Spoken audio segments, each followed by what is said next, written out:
It's Monday, and is it still good? Let's find out. Haha, look at me, I'm a Radeon M265. I don't have GDR5 or anything. I got DDR3. I don't need a hot clock or anything. I don't need good FPS. No. I'm just put in here to make sure you get some decent frames in some of your games, and you will pay for me inside of your nice little overpriced laptop. Cause oh, you want a game on your laptop? Oh, you're gotta pay a triple fee right there. Ho ho ho. Anyways, let's get on to the games and see if it's still any good. This is the Radeon M265, and it's about 3 years old. But anyways, let's see with CS:GO. Starting off with a CSGO, we have very good frame rates and okay, made a mistake. The minimum is not 54, the minimum is 11. It should have been 11. The average is actually 54. See, I might have rendered the video before doing the voiceover. Very dumb idea, never do it. So yeah. Might edit that out. If it's not edited out, you know what? Just go with it. It's gonna be a reminder of the mistake that I made. But anyways, at 1080p, it's running pretty well. Should be running better because it's a source game. But you know what? We're gonna give it a break. It's a laptop dedicated GPU, so you know what? It's all right. It can do whatever it wants to. And honestly, the game is still highly playable at 1080p and medium settings. So no issue doing that if you're running it in HD resolution.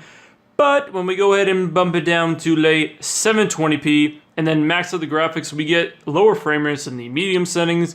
But I feel like it should be able to max out 720p, but it's just not doing it.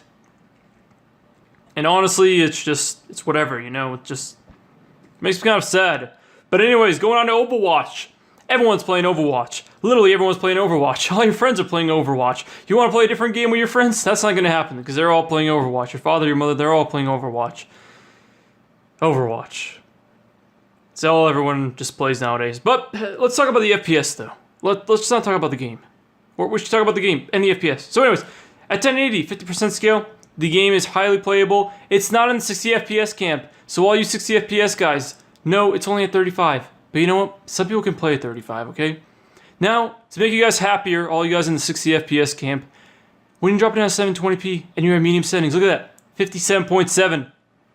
Can't tell the difference between that and 60. If you can, I actually want to meet you. That's kind of cool. Anyways, moving on to the last game, we have Day of Infamy. Absolutely adore this game, but in terms of frame rate at 1080p and medium, well, 60 FPS camp guys are not going to be happy. They're not going to be happy at all. But you know what? It's playable and it's doable. And you know what? The aim engine honestly can handle 30 pretty well. But if you want 60, bump it down to 720p medium. Look at that. We're getting 61 FPS right there. 61.2 actually. That actually 0.2 that I'm pretty sure one guy's going to be like, I can see that. Or maybe he won't be. Maybe I'm just making stuff up. But anyways, honestly, overall the card is pretty decent. It's kind of better than the nitty-gritty graphics depending on how if you have single channel, dual channel installed into your laptop.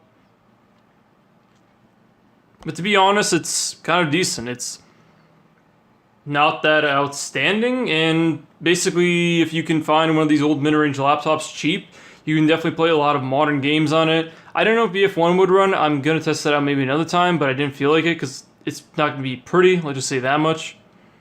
It's weaker than a GT 730, and I did test that on BF1, so if you want similar results in terms of how BF1, Massive Andromeda, or some of the games I play, go and check out my GT 730 video. It has a similar configuration in terms of memory and stuff. So the FPS might be similar, though a little weaker.